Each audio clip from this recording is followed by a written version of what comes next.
There's a school of thought that women should have their own little pot, right? And they call it the F off fund. Okay.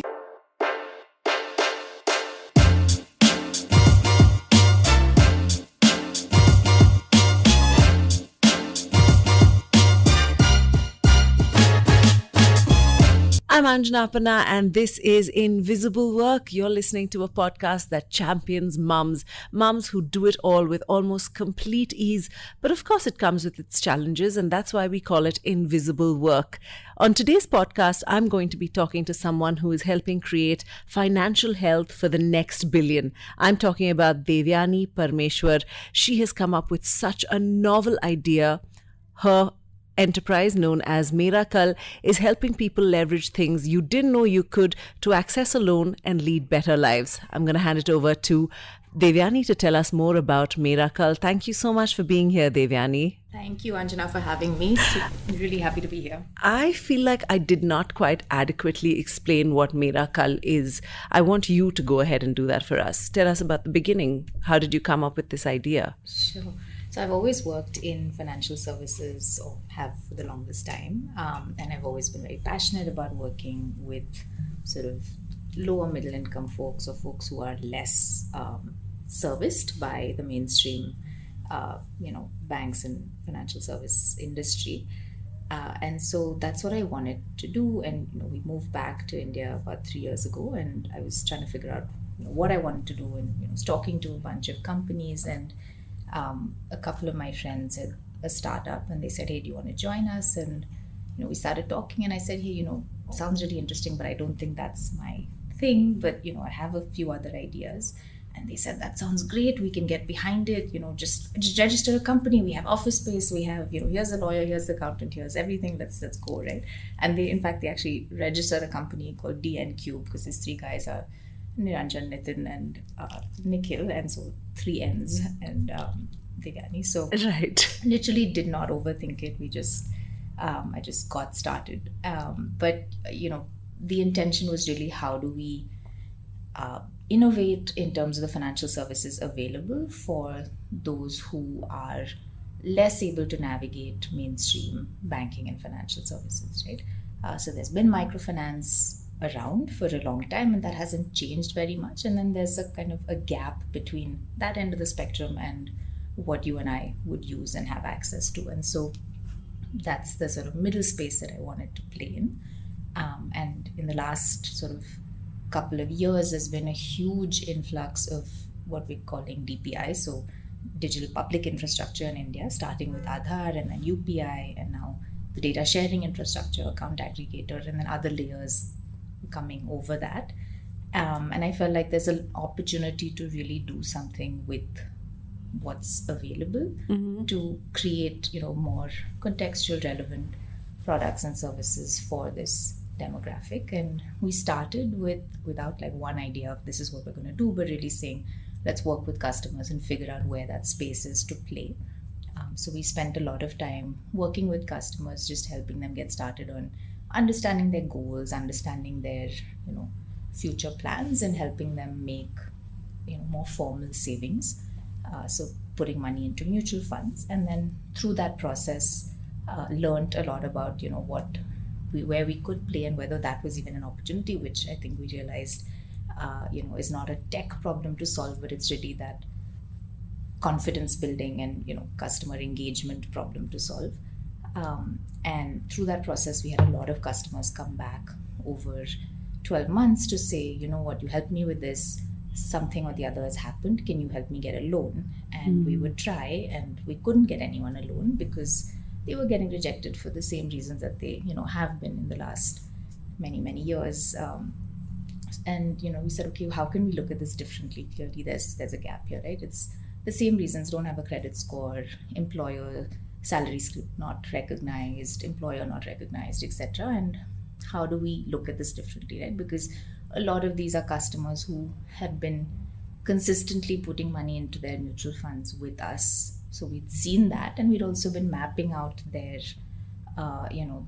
what they already had in terms of assets. Some of them had been saving very conscientiously even before coming to us in life insurance policies, in post office savings and things like that. And so none of that counts when it comes to your credit score if you haven't been already given a loan, and if you don't already have a profile on the bureau.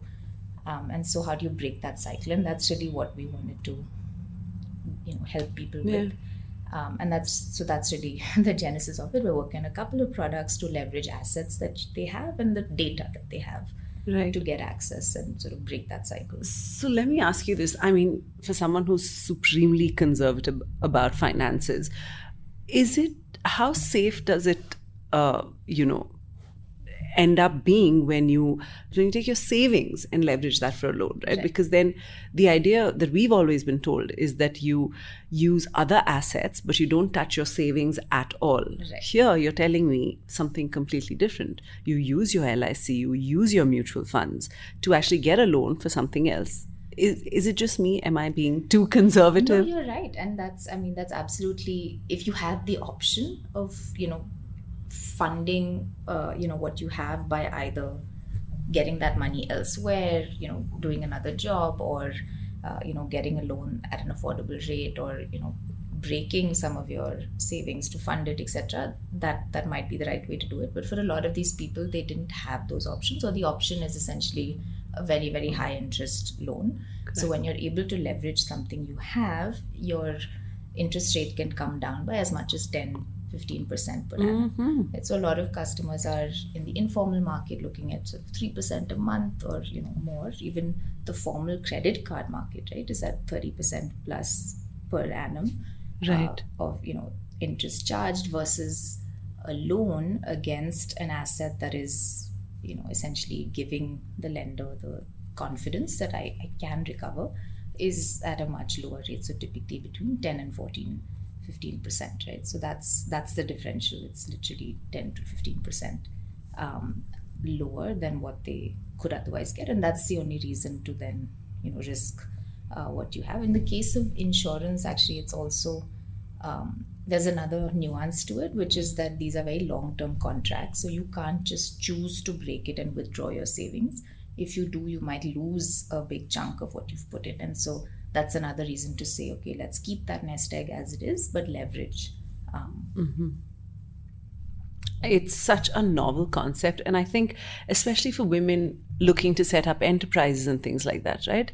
If you have been conscientiously saving, then it's like you're reaping double the rewards of it, which is incredible. But Devyani, tell me, you studied in Wellesley in Boston. You also studied in Business School of London. That's where you did your MBA from. And then I'm guessing you went down the corporate route, right? You probably had some big billing jobs at these big firms. I know you worked at Vodafone for a bit. How did you decide to make the switch from your corporate job to a startup? Because I'm sure the perks of a corporate job at your level are very good. I loved my job at Vodafone. So I was working with M-Pesa, which is the financial service arm of Vodafone, and we had a large business across Africa and India, essentially offering financial services through the mobile device and through the agent network of shops that originally were available to top up your mobile credit, which then became cash in, cash out agents to offer remittances, savings, investments, credit, all of it. So I was very passionate about that space, and so really enjoyed what we were doing there. And at the time, so around 2021, during the pandemic, I had started doing a little bit of work with iSpirit, which is a think tank that also does things. So they've sort of, you can credit them with a lot of the India stack thinking that's gone behind, especially UPI, and after that, account aggregator, etc. And so through that process, and they had approached me to say, Africa's seen some success in credit for the underserved without having any public infrastructure. It's all private initiative, and what can we learn from that process? Is there data that we should be considering as we're designing the system in India? And I think through that process, I was really excited about how much was changing in the Indian environment and the infrastructure that's becoming available. And so that's really what, got me thinking about building in India for India. And at that time, we'd also exited India as a business from a Vodafone perspective on the financial services side. All of my work was Africa, and we'd been building the team in Africa because actually consolidating that effort to say, it's now an African enterprise. So most of the folks in my team were then either based in Johannesburg or in Nairobi, and that's where I would need to be post-pandemic. And as a family, we talked about it and said, where do we want to be? Does this work for my husband? And we said, actually now maybe it's the right time to be closer to one set of parents and family. And India is a market that is exciting for both of us from a work perspective. So that's sort of what prompted the switch. I didn't think I would start a business, honestly. I thought I would move here and figure out where I could apply myself. But yeah, I think the Bangalore bug kind of catches you. As I said, I didn't overthink it, and I think it was the right thing to do. It's the only bug that I recommend catching, right? In terms of settling in to a city like Bangalore after, I'm presuming your child did not grow up here at all, right? You have a 7-year-old. 2.5 when we moved here. Okay. Yeah, he's almost 7 What were now. the adjustments you needed to make as a family of 3 that moving to Bangalore? Yeah, so we moved right in with my parents, so that was very easy. Okay. We started, we found a place to live and all of that, and my son started going to kindergarten, and I was working UK hours still, so I had a little bit of the morning with him, but my mom would do bedtime, and that sort of became our little routine. And I think we got too comfortable, so finally, before my sister was visiting, we had to sort of actually move into the house that we'd set up and planned. But it's been a very easy transition. I think we knew what we were getting into. We strategically chose to be 500 meters away from my family, and Perfect. that was, It's so important to have a support system, right? Especially when you're a nuclear household, 2 working parents, and also when you're introducing your child to a brand new culture. It's a very smart move. Tell me, after having worked in the corporate sector for so long, what were the habits or assumptions that you had to consciously unlearn as an entrepreneur? So I think some of it is, you have to be frugal, and you don't have all of the infrastructure that a corporate has. And I think that was something I was very conscious of and aware of coming in, and, knew that that's something that you have to, manage. And that's a fair trade-off for having agency over your time, working on things that excite you and things like that. But I think the things that I had to maybe unlearn were around, so in a corporate, you don't launch products that are half-baked, right? So there's a lot that goes into testing it and researching it, and you've got large consumer groups that you can lean on to get that feedback, and then roll it out. And when you roll it out, it's big bang, with all of the go-to-market infrastructure and channels available, which as a startup you don't have, right? And this is a constant tension with my business partner, co-founder Raghav, where he's constantly saying we have to do this scrappier, faster, and I'm constantly saying, are we ready? Like, should we, work on it, right? Yeah. So I think that's something that I definitely had to rethink, and I'm still working on. I think the other thing is perhaps just this concept of time. So when you work for someone, the organization has a culture, it has, time, right? And you don't feel that guilt. I mean, of course, there's times when you're traveling, you're working hard, you've got a big presentation, you're working on it nights, weekends, whatever. But that's the extent of your worry about it. I think with a company that's yours, you're always worrying about it, and that time sort of stretches infinitely. But I still feel that guilt of not, doing something work related if I have to step out in the middle of the day for a PTM or a doctor's appointment or, some other errand, right? Which is sort of silly, because the point is that you have, that agency, and you're spending the time, whether it's before or after, 9 to 6 p.m. or whatever those hours are. But I think that's a mental, Yeah. shift that. Yeah, and I think it's, how we talk about mom's guilt, but I think the entrepreneur's guilt is also just as much. Anytime you're not spending, either actively doing something for the business or thinking about how you can, leverage this or that or the other, you feel guilty, right? Like, I have several friends who've founded their own companies and they're constantly thinking about what to do.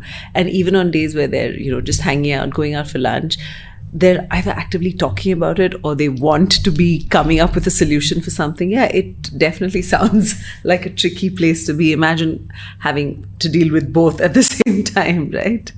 Right. So I want to talk a little bit more about Mera Kal. Mera Kal makes quite a sharp distinction between physical assets like gold and property. And my head, like I said, I feel like it is a bit dangerous. But what is the demographic you've seen who come forward to avail something that Mera Kal has to offer? Why have these assets been under-leveraged for so long? Right. And how is it then going to turn the economy around, you think? Right. No, that's a great question. So I think just to sort of lay some context, right? So India today, we've got about 50% of adults on the credit bureaus, so who have a real profile, and then another 20% or so who have what's called a thin profile. So a thin file on bureau. That means you have some record, but it's not enough to give confidence to most lenders. And then you've got the last 30% who have nothing, right? And so it's typically so that's the context. And essentially, how do you break that cycle of saying, okay, I go from a thin file to a full file, or I go from a zero file to a file, is if someone's willing to give you a loan, right? So it's a bit of a catch-22, because if you don't have the credentials to get a loan, you don't get one. If you don't get a loan, you don't, or a credit card, right? Yeah. And so how do you break that? It's only if you have an asset. So a lender will say, okay, you're pledging me your gold or your land, therefore I can waive this requirement of having a credit profile. I can do other due diligence and therefore give you a loan, and post your, having serviced that loan well, you now have a profile that is, can be used to further access things, right? And so the idea of, distinguishing between financial and hard assets was really to say, okay, what if you don't have gold or land to pledge, right? How else do you break that cycle? If you've been saving, that's great, and those are assets that can help you. And this whole concept of using life insurance came about because as those customers who were coming to us who had been saving in mutual funds and were looking for credit, we realized that about a third of them had been saving in either LIC or SBI Life or one of these places, and so that was an asset that was also available. So I think the reality is, as we've been building this out, who comes to us, it's not restricted to people who are struggling with credit. I think a lot of others who have the asset are also realizing that actually it's an efficient way to manage your portfolio in the same way that you might leverage your mutual funds, etc. So you see a lot of people who maybe have variable income or are retired and want to finance something bigger, right? Just want to leverage something that they already have in the portfolio to do it. But I'll give you an example of customers that have come to us with that need. So for example, we've had a farmer in Gujarat came in and said he really needed the funding. He was looking for the funding to invest in the next cycle, and he had significant savings in his LIC policy.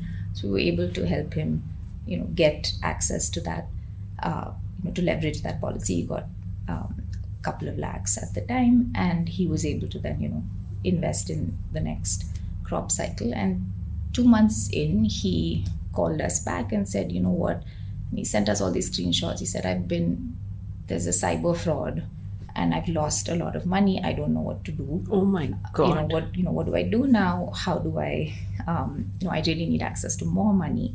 And he said, my father has another policy and, he's got all of these savings. Can you help me leverage his policy as well? And, which we did. And then he, obviously was able to manage, tide over that period. And, he's now closed his loan and hopefully on the up, right? Yeah. So that's one example.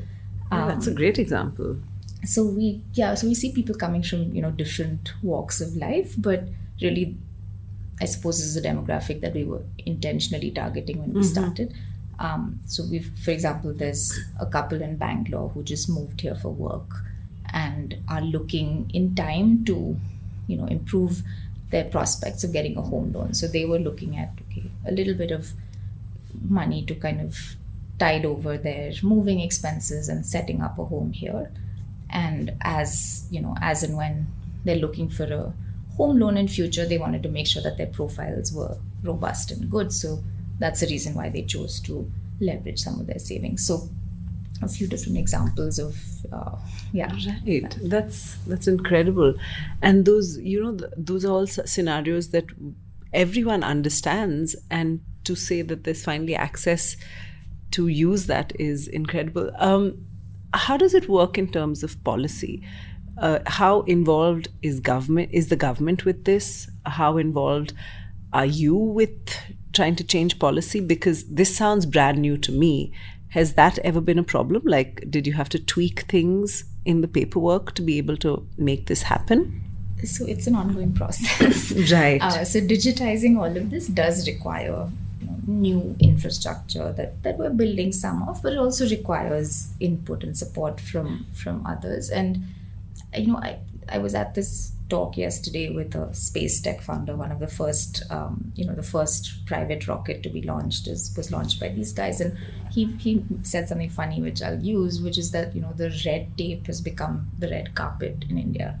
And I wouldn't say we've gone as far as a red carpet for fintech, but there's definitely a very open door policy to engaging on on any of these topics. So I mentioned iSpirit and how India Stack came about, right? So a lot of the initiative behind Aadhaar, UPI, account aggregator, data sharing, etc., came from the private sector and was adopted by the public sector and designed for public access, right?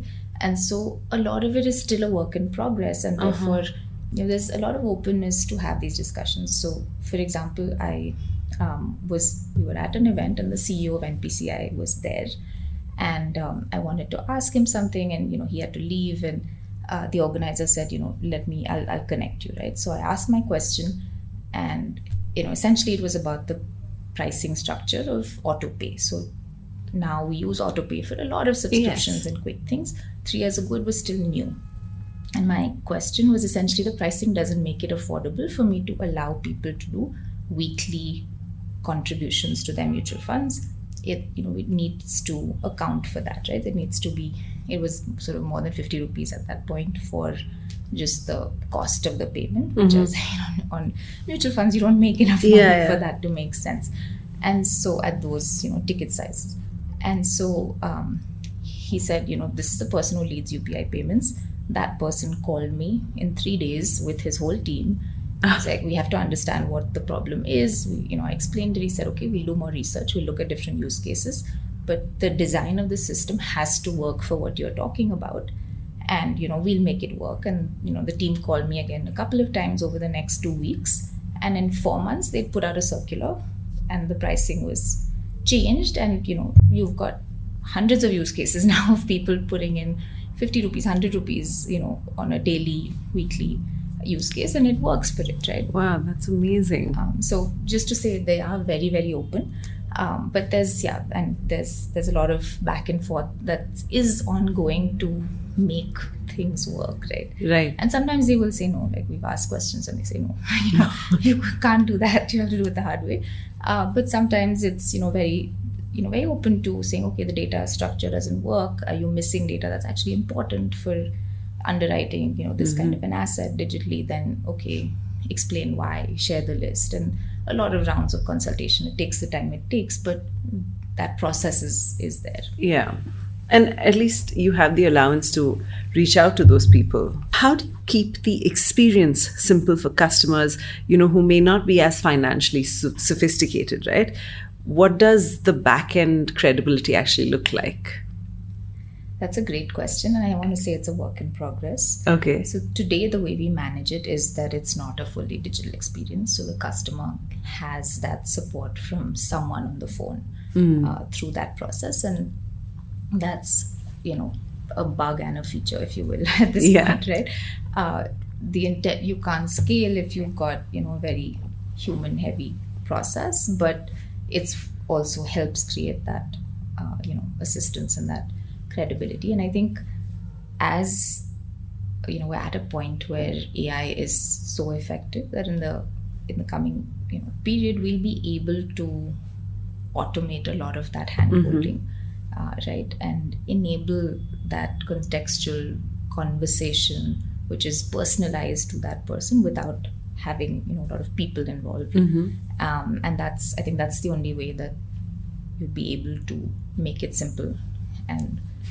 scalable. So Yeah, where because it's if really people- voice driven rather Yeah. than other Because the people that interfaces. are putting their money, talking about their money, their savings, they'd rather talk to a person about it, right? Yeah. Because it feels safer. Correct. Yeah. And apart from that, like, some of the people you told me who have used Mera Kal, they may not be very tech savvy. How does that help? Like, how do they hear about Mera Kal? Where are you publicizing yourself? Right. So as we're building this out, and we're not, as I said, we're not fully digital yet, that means we can't service, a lot of folks depending on where they are. And so we're not doing a lot of proactive advertising today. We've kind of leverage essentially search engine optimization. So most of our customers who come to us because they found us through search. So they were trying to figure out how they could get a loan, what they could do with the asset that they have, and that's how they've found us. And I think we've learned through that process what people are looking for, what words they use. Sometimes it's English, sometimes it's other terms, it's grammatically incorrect, but if you optimize for it, they find you, right? Yeah. But that's obviously restricts who comes today to people who are digitally savvy. And I think as we have a fully digital service and we're able to extend that out, we'd be able to use other channels to also reach people who are not digitally savvy or as digitally savvy as who want to go through an agent or through a business correspondent agent or point of sale to access it and get their support. Okay. So let me ask you this. As a podcast that talks to moms who run their own businesses, let's assume that there is, a mom who wants to bottle her pickles and sell it, or a mom who wants to set up her yoga studio. Is she someone who can use Mera Kal? Because, of course, she possibly is digitally savvy. She possibly has savings from having worked before she had her children. Is that something that Mera Kal can assist with, or does that fall under a totally different sort of loan requirement where you have to go through microfinancing and things like that? So probably not microfinancing, but absolutely. I mean, if depending on their profile, if they wanted to. So there's two things we do. One is enable leverage of savings, and the other is helping people use the data that they have to get access to to build a credit score. Okay. I'm guessing anyone that you just described would not fit the second category, but if they had savings that they wanted to leverage, yes, absolutely, right? And if they found that was a more efficient way to create the startup capital that they needed to set up that business, then yeah, absolutely. But it also means that no matter what, at the end of this adventure, as very flippantly I'm calling it, but I will still have my savings back, right? Like I will have... As long as you repay that loan. Repay that loan, right. If for whatever reason the business goes south and you come to a point where you can't, then the lender will recover what you haven't paid back from that the savings. As all loans are designed to be that way, Yeah. right? Okay. Can you tell me, as a woman who's been in banking, and not in banking necessarily, but in finance for so many years, and now have started an enterprise that enables people to live out their dreams using their savings, how is it that a woman can fortify herself financially and be independent? I'm not looking for investment tips per se. We'll do that after I turn off the mic. But I'm thinking of, ways in which women can tap into what's available to make sure that they are financially independent, which is really such an important asset for a woman to have. No, absolutely. I mean, I think on this one, knowledge is power, right? So you have to be aware of what's happening with what you have, right? And whether it's dual income household, single income household, ad hoc income household, whatever. It's making sure that you know what your objectives are, and whether you're managing it yourself, whether your partner, your spouse, your parent, your family member who enjoys managing money is doing it for you, or a professional is managing it for you. As long as you know, right, what's happening broadly, and is that in the direction of what my goals are, right, and what I need to get to, is this allocated in that direction, right? So I think that's the most important. A bunch of my college friends and I have had this, on a lighter note, discussion about independence. And I think there's a school of thought that women should have their own little pot, right? And they call it the F off fund. Okay. But I don't subscribe to that. I don't think that's necessarily what everyone needs. But if you feel like that gives you security and that's important for you, then sure, that's something you should plan for too. But otherwise, yeah, I think it's just really knowing where it's going, right? And making sure that there are no, secrets or, no surprises, right? Right. You also have a young child. He's 6, right? What was your parenting journey like? I mean, pure joy. Oh. It's been a lot of fun. So I had him when I was based in London, and I was lucky to get, a flexible parental leave at the time. So my maternity leave could be anywhere from 6 to 9 months. And I took the whole 9-month option. And yeah, it's just a lot of fun to, have that time. And, COVID, a lot of people have said COVID was a nightmare for them when they had toddlers. And I think in our case, it was the reverse, because I went back to work, my parents were with us, and, I knew he was safe and with the right people, although I did struggle a little bit with feeling like I was, going in a little bit later than I would have liked, coming in, leaving much earlier than I would have liked, and things like that. And, had to be in Kenya for a week, and I was able to leave him and go, at that time, etc. But COVID then hit, and my husband for that first year had been traveling non-stop. He was in Azerbaijan every other week, or other parts of Europe, and so it was going to be very hard if that was going to continue, and I didn't have parental support or anyone else around. COVID hit, and we just managed to find this brilliant nanny who was able to come throughout COVID, and both of us couldn't travel anymore. There was no guilt of having to go in later or come back earlier, etc. We were all working at home, and so that was actually a lovely time for us, where we were able to do the work we had to do, and put in as many hours as we needed, but had all the time in the world to grab a cuddle in the middle of and those are the nicest days, right?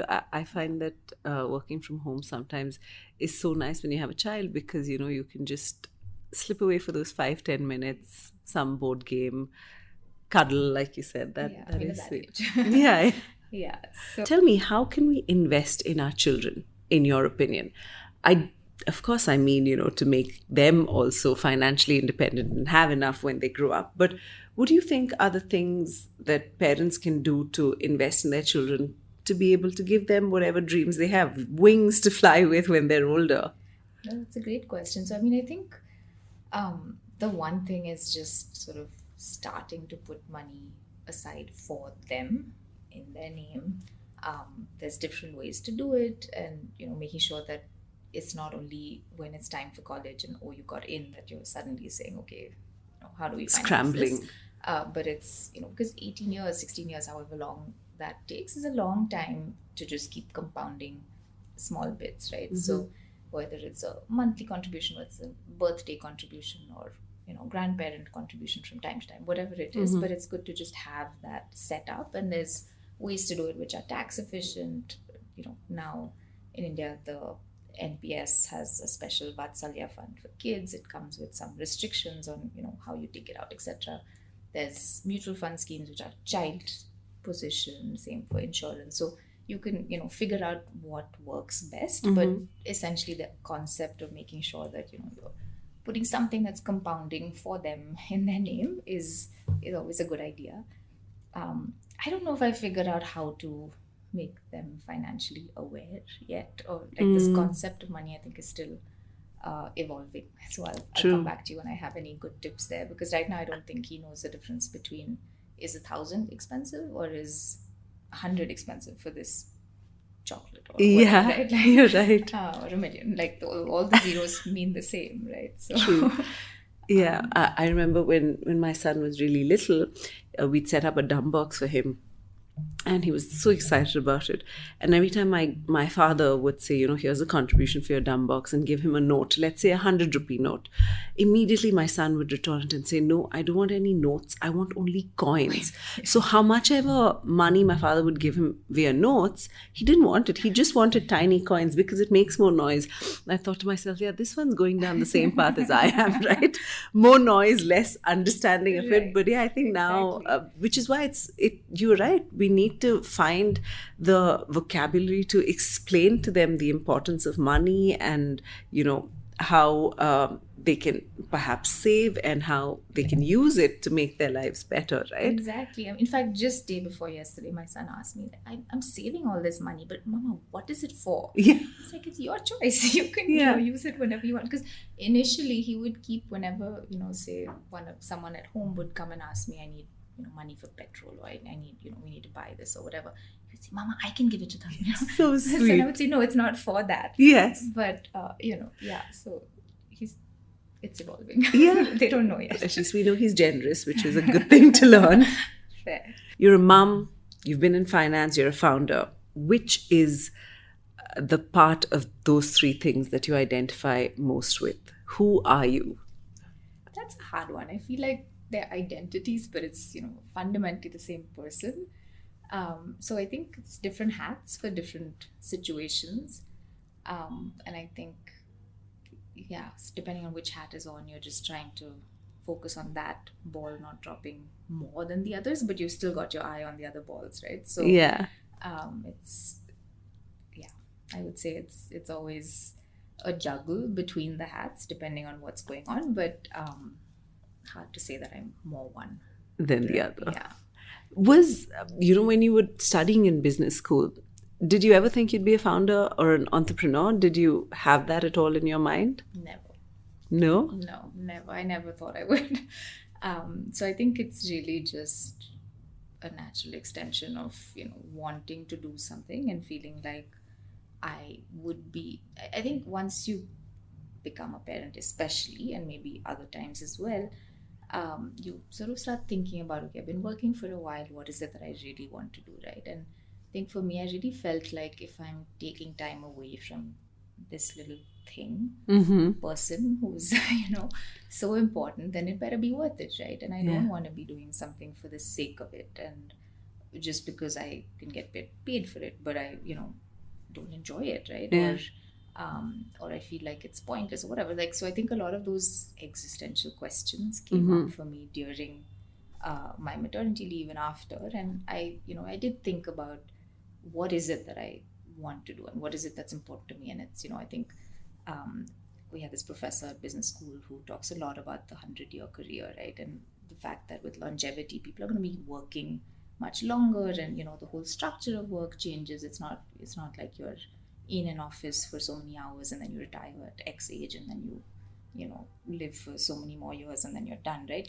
It's a very fluid structure that we're in now, and that could actually mean that you're working for, many, many decades. And I think for me at this point, I turned 40 last year, I think got at least another 3 decades of productive time, if not more, right? Yeah. And what do I want to sort of stand back and say I've done, right? And I think for me, that was what I've done, made some contribution to the financial infrastructure and landscape to say that, we could help change this somewhere. And I really think this is one of our generation's issues. Like, our children, as they're our age, shouldn't in India be saying that we've got half the population who doesn't have access to proper financial services, right? That should be a problem of the past by then. And, I really felt like I want to be part of that story, right? So yeah, I think I don't know if I answered your question. Yeah, absolutely, yeah. I have two more questions. One of them is, what do you do in your downtime? As a family, as just Devyani, what do you do for yourself? So as a family, we really enjoy the outdoors. So Nice. we enjoy whether it's just being in Cupboard Park, taking a nice long walk, chatting, or running behind the cycle, or roller skates, or whatever it may be. So that's something we do a lot of. We try and do treks together, and that's something we've started doing in the last sort of 2 years a lot more. Okay. Which we really enjoyed. So we, did a bunch in Karnataka and Kashmir, and hopefully lots more of that Lovely. coming up. But also just going for a walk. I think my husband and I will just step out for half an hour, and somehow sitting on a couch versus walking helps the conversation. So, Yeah. And clears your head. So that's something we do a lot of. Depending on what my son needs to do, but there's a lot of activity based Right. stuff. So that we is do your together. husband also in finance? He was a consultant for a very long time, so he was with McKinsey, and then he now runs a VC fund. So yeah, sort of. Yeah. So it's a finance heavy sort of household. You can say that, yeah. Yeah. Okay. Before I let you go, I'm going to ask you for a few recommendations. We always ask the mums we chat with for some recommendations. Something you've recently heard, a podcast that you really enjoyed, or a book you read, or even something you watched on Netflix that you would like to recommend.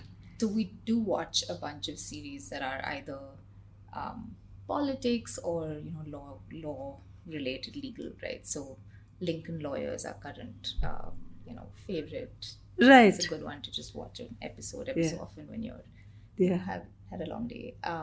So there's a bunch in that genre that we've been through. I think the one I would recommend that's maybe less known is Born. It's a Danish one, Borgen. Okay. And really well done, really well made, and actually a lot of things that they sort of, the plot was became real in the year that followed. So interesting. Wow. Foretelling of it. So I think that's a really nice one. In terms of podcasts, I think the reality is I read and listen to a lot of fintech stuff, which I would not recommend. But what I did binge on a little while ago, aside from this podcast, is yeah, exactly. Mums should definitely listen in. It was the Empire podcast by William Dalrymple. Right. So I think I really, really enjoyed that one. I think once you start getting into the story of what they're talking about, whether it's about the Raj or other empires, like in Turkey and Byzantine, the Roman Empire, etc., and rise and fall of it, very super interesting, and I feel like still has application for now. So yeah, absolutely. It's so the details are so engaging. Yeah. In Empire, one of my favorite podcasts too. All right. Thank you, Devyani. I feel like you, while reading about Mera Kal, I learned so much more about finance. So thank you to you for that. And also, it's such a great idea. You can find details of how you can access Mera Kal on our website. That's invisiblework.mom. And please do check out more about Devyani, also available on our website. Thank you so much for talking to me. All the very best. I feel you're going to reshape the way India finances themselves. So I wish you the very best. And thank you for talking to me. This has been Invisible Work. We'll catch you on the next episode. I'm Anjana Panna signing out.